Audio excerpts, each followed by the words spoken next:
Did you know that billions of dollars is set aside in government contracts each and every year for minority-owned businesses?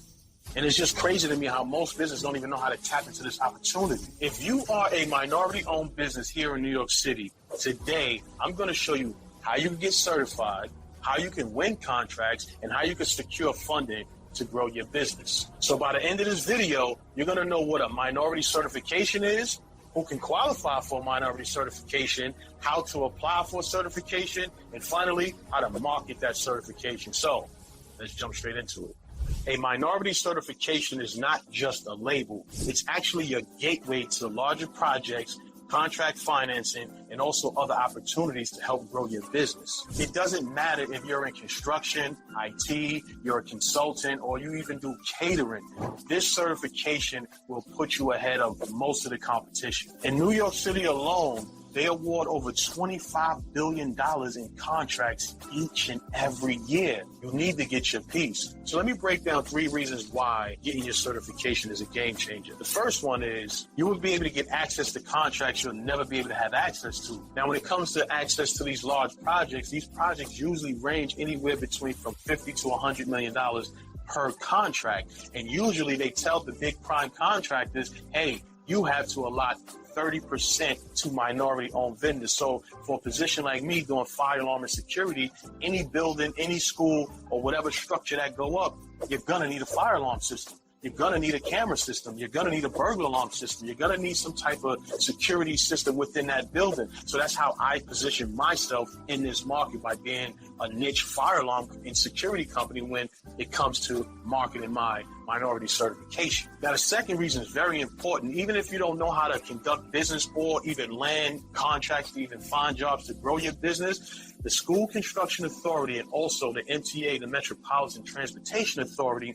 they have a mentor program. So if you can solely focus on the School Construction Authority program, it's a program that'll take you 4 years. Either you make $4 million or you graduate after 4 years. And what it is just a small classroom, 20 to 30 people, where they have jobs that set aside up to $1 million that you guys just bid on. So you have the opportunity to learn how to bid on projects, learn how to actually manage a whole entire project. So when you graduate from that program, you can now actually bid on the capital improvement projects, the $50 to $100 million projects. So that way you can actually really exponentially grow your business. So this gives you an opportunity to actually bid on a project and actually win, because you're only facing just the classroom instead of the whole entire world, or however many people actually bidding on these larger projects out there. So SCA or MTA is a great place to start once you get your minority certification. You can just solely focus on that and make money to grow your business. And the last thing is contract financing.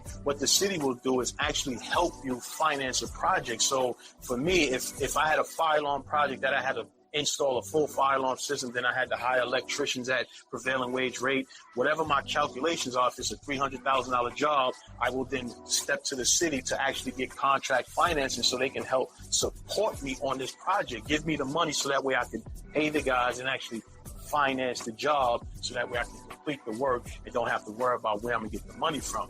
They're going to get paid throughout the project. You're going to be the prime vendor because you're going to look good because you was able to get some financing, complete the project, and also pay them back. So when it comes to larger project, there's going to be no problem when it comes to extending money to you. In this next segment, I'm going to explain to you who qualifies for a New York City minority certification. To qualify, your business must meet 3 main criteria.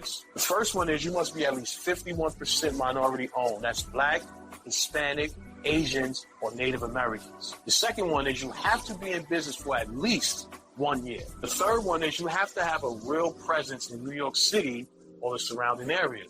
You must be a business that operates in the city that you are applying for. So in this next segment, I'm going to show you step by step how you can get yourself certified in New York City. So the first thing you want to do is you want to go to this website, newyorkcity-business.newyorkcity.gov/New York City Business. This link will be in the description so you can get straight to this page so you can follow on. So the application fee is free to apply, so that's a good thing. And every time you have to renew, it's also free. You renew, I believe, 5 years, every 5 years. So this is my first time renewing since it's been about 5 years now. So every 5 years, you have to renew your certification. So it's very important that you keep the information up to date. Your latest projects, your address information, you want to put your financials up there, you can put your financials up there. I don't put my financials up there. What I put is the project value. I like how much my largest project value. So like I said before, there are definitely several benefits for applying for the New York City minority certification. They put you on a database of certified businesses. You could scrub that list where you can find prime vendors where you can partner with to be a subcontractor on. As long as you can fulfill your portion of the contract, then you should be fine. You have to be Black, Hispanic, Asian Pacific, Asian Indian, or Native American. The business must have one of the following legal structures. You must be a sole proprietor, limited liability, LLC or corporation. You could be an LLP, a partnership or a general partnership. I am set up as a corporation. I'm actually set up as an S corporation. That's for another video. I can explain to you why I'm set up for an S corporation. If you're a nonprofit organization, you are not eligible. Your office or your business must be located within the counties of New York and New Jersey. So you could actually, when I first started out, I was using my home address, for my business address. I was dedicating the entire basement for my address. Now, I know for sure, even when I started it, we all know that you're not supposed to use your home address, but what are you supposed to do if you ain't got no money? So I used my home address until I was able to get myself a virtual address, and then I changed all my paperwork information. Here are the counties that you would have to live in order to register to be a minority vendor.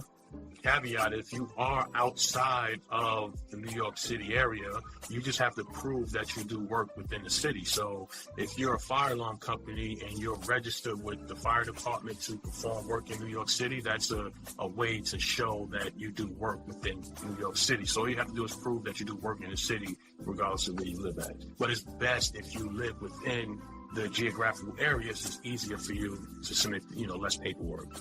You got to have a business bank account for at least 6 months.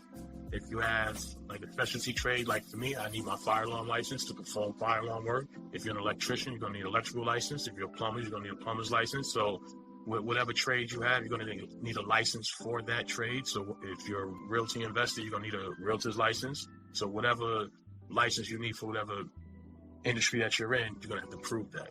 You're going to need a proof of your business transactions. Now, all that means is, let's say you made a sale. There's no denomination. From what they told me when I was in class, there's no denomination of how much this has to be. It just has to show that you invoiced for, you went out there, sent a quote.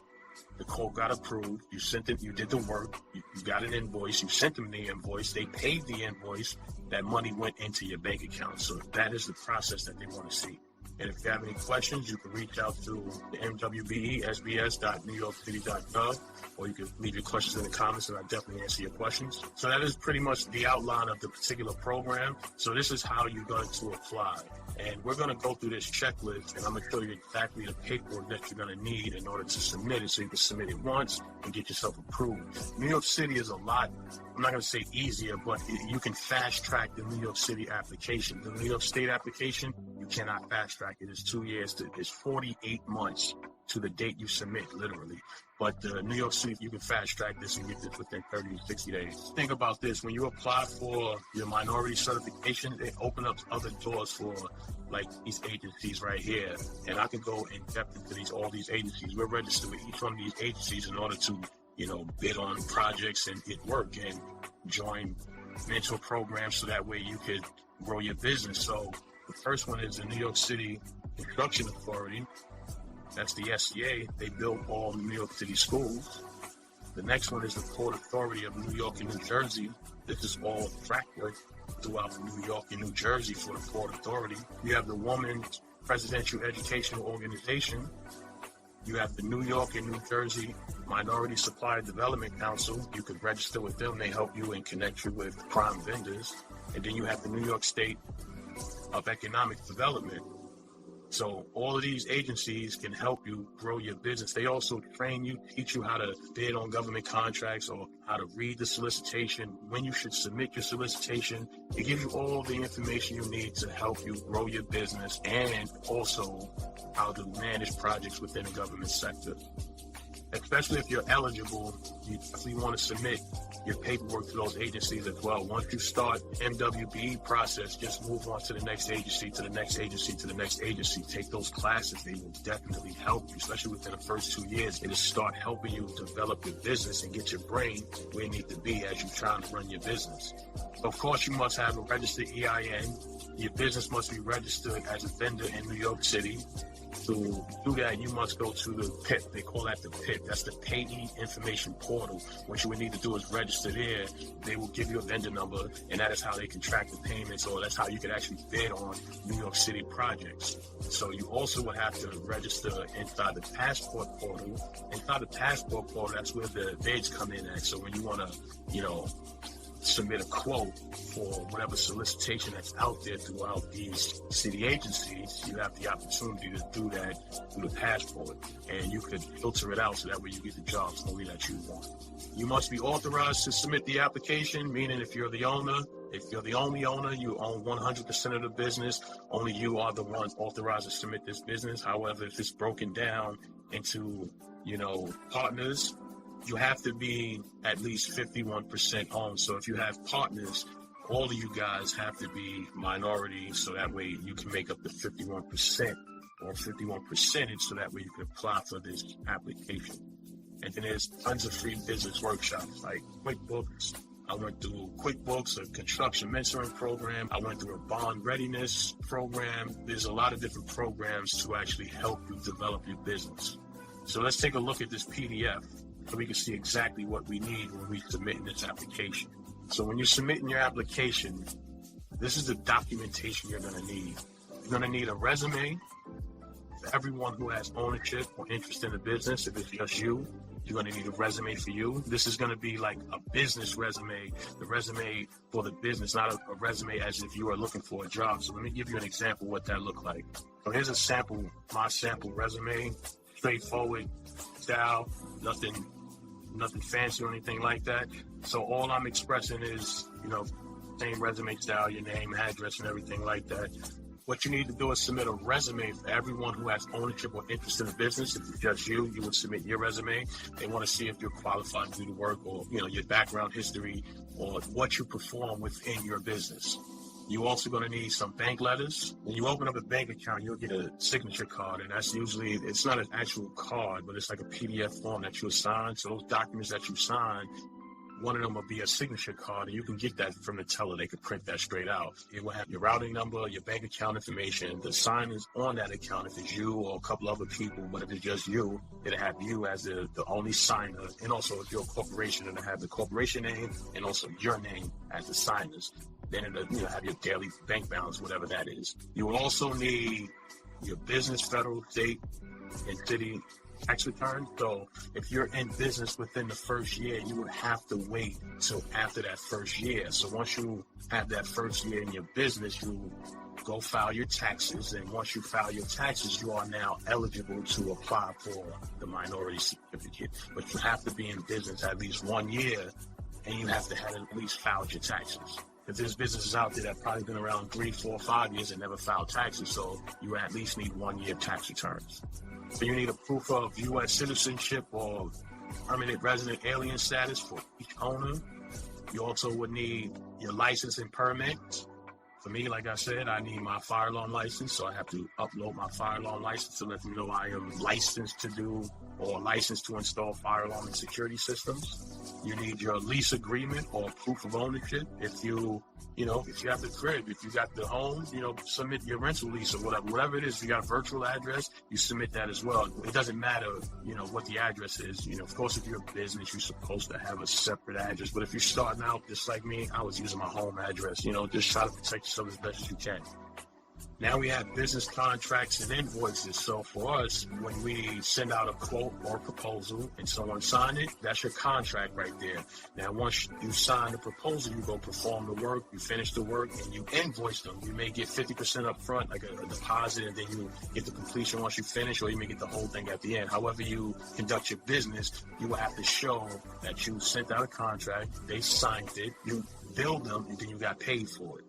You also have to prove your minority group status. There's paperwork out there that you could fill out and notarize to claim your status. The business start details. So what I had to do here was I had to write a Word document outlining how I started the business. And that letter just described that I bought me a laptop.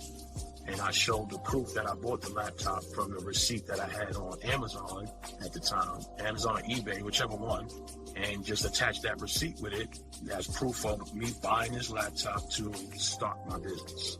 So however you started your business, that's how you want to demonstrate that. If it was your last paycheck when you got fired or quit your job, or if you just decided to start with no money and use whatever you have currently, you just describe that. If your business is incorporated outside the state, you must provide that certificate of authority. So if you're an LLC or corporation, whatever it is, they got the articles of incorporated, then they have the articles of organization. So whatever your paperwork is when you file for your business and you download that information, that's what you have to submit. If you're a sole proprietor, you must provide a business certificate. I'm a corporation, so I had to upload my articles of incorporated. That's once you file for the business name and you get your articles of incorporated, you pay $125 and another $5 or $10 so that way you can download it or get a certified copy. So once you download it, you actually now have a formed business. Well, it's not active until you open a bank account, but that's another story. But you actually have a formed business once you pay that money and download that articles of incorporated. And also, if you're a partnership, you just got to provide that paperwork, that agreement. And usually you can get that, you can just write out a standard agreement between the two on how you're going to distribute the money. Same as a LP, a limited partnership. Same as an LLC and a corporation. So you just have to provide the documentation of how you formed your business. So if you're still struggling, remember, you can join the Fire Alarm Blueprint course where we break this down for you step by step. So in this next segment, I'm going to give you some pro tips of how you can win government contracts 10 times faster. I've done 2 videos. The first video is showing you how to write a winning proposal. That way you can actually win contracts with the government. And the second one is actually going through a whole entire solicitation process. So I suggest you watch those 2 videos to get yourself familiar with how you can break down a bid and also extract the information, put it inside a proposal, and then submit that so you can actually win that government project. And the second one is, once you register, you're going to want to also register to the Passport database. That portal, you could actually filter out the type of jobs or whatever specific niche that you're in, so that way you can get those alerts of those jobs straight to your email inbox. And the third and fourth one, I'm going to kind of combine. So when you apply for your New York City certification, you also want to cross apply for the SCA and also the MTA Port Authority, so that way it can open up the doors when it comes to schoolwork. The SCA builds all of the New York City schools, and the Port Authority, the MTA, that's track work. Wherever the MTA goes on that track, and wherever New York and New Jersey Port Authority goes on that track, you're able to bid on these contracts whenever they have any contracts or they put any solicitations out there for you to bid on. So in this next segment, I'm going to show you how you can leverage your certification to grow your business. The first one is, once you register, you complete some work, you want to make sure you update your registration each year, because as you grow your business, I'm pretty sure you're going to be getting larger and larger projects. So what you want to do is put the highest project you've done on your profile. So when they come look at you, they see that you're actually a business as they're making money and doing larger and larger projects. The second one is, once you get certified, you're going to be put into a database. What you can do then is actually scrub that database and look for other minority vendors. For me, since I was a fire alarm company, and in New York City, you need an electrician, or you need a plumber, or you need some other vendor that has a Wix trade to actually get the project to hire me as a subcontractor. So what I did, I used to scrub for all the electrical contractors that I could find that was on that database, and all I did was just reach out to them with an email, phone call, introduce myself, find out how we can partner. Hey, I do fire alarm, I do security. If you have anything in the future, just keep me in mind. Can I add you to my marketing list? Yes or no? Then I put them into the list so that way I can keep in front of them with the products and services that I actually do. From that, I get phone calls, or I just get a job straight up. Hey, I just need your price to put a system in. Here you go, Mr. Electrician. Thank you very much. And the third one is very, very, very, very important. What I mean by that is, if you get a job and you say that you can actually do this job, your promise to the customer, your promise to the electrician, the promise to the prime contractor, the promise to everyone, you can't complete that job. I would not take a job that is too large for me that I couldn't do. So if it's a fire alarm system that I know will cost me well over $1 million, I can't handle that. Even with financing, I just can't handle that. I will have to partner with somebody, or partner with the electrician if they have the capital, to see how we could come together. If I have to give them more money in the contract, then so be it. But other than that, you have to be able to complete the work that you actually win as a government contractor. With my company, Secured Securities, we've navigated the government sector for the past 5 years, so I know how much of an impact it can be on growing your business. If you want more guidance, I have a step-by-step program called the Fire Alarm Business Blueprint. It'll take you from A to B when it comes to either open up your service-based business or either actual fire alarm company, from getting your license to marketing to actually branding your own business. So, Fire Alarm Business Blueprint, link in description. If you're looking to learn how to program fire alarm systems for free, go to my website, www.securesecurities.com. Look for the Trainer Center, sign up, 100% free. If you want to learn something specific, let's have a conversation in the comments, and I'll create that video for you. Peace.